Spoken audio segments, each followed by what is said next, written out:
Swedish government reinvest చేస్తుంది text books మీద, nature based learning మీద తిరిగి పెట్టుబడి పెడుతుంది అనమాట.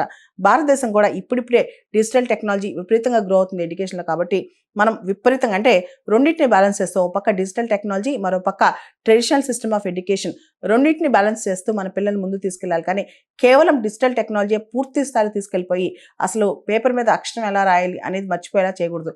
ఈ మధ్య మనం చూస్తే చాలా ఎగ్జామ్స్ కూడా ఆన్లైన్ అయిపోతున్నాయి. చాలా మంది పిల్లలు పేపరు పెన్ను పట్టుకుని రాయడానికి కూడా బతికిస్తున్నారు అనమాట. ఈ టైంలో మన ట్రెడిషనల్ ఎడ్యుకేషన్ ఏదైతే ఉందో హ్యాండ్ రైటింగ్ నేర్పించడం, స్పెల్లింగ్స్ నేర్పించడం, చాలా మందికి స్పెల్లింగ్స్ కూడా రావట్లేదు. ఎందుకంటే డిజిటల్ టెక్నాలజీలో ఆటోమేటిక్గా 2 ఆల్ఫాబెట్స్ టైప్ చేయగానే మొత్తం స్పెల్లింగ్ వచ్చేస్తుంది. కాబట్టి పిల్లలు స్పెల్లింగ్స్ అన్ని కూడా తప్పు రాస్తున్నారు అనమాట. ఈ టైంలో మనం చేయాల్సింది ట్రెడిషనల్ లెర్నింగ్ని కాంప్రమైజ్ కాకూడదు. ఏ ఫర్ యాపిల్ దగ్గర నుంచి యూ ఫర్ ఉటోపియా వరకు అన్ని ప్రాపర్ స్పెల్లింగ్స్ నేర్పిస్తూ పిల్లలకి ట్రెడిషనల్ ఎడ్యుకేషన్ ఇస్తూ మోడర్న్ ఎడ్యుకేషన్ అందించాలి, డిజిటల్ టెక్నాలజీ అందించాలి. కానీ డిజిటల్ టెక్నాలజీ పూర్తి స్థాయిలో మన ట్రెడిషనల్ ఎడ్యుకేషన్ని రీప్లేస్ చేయకూడదు.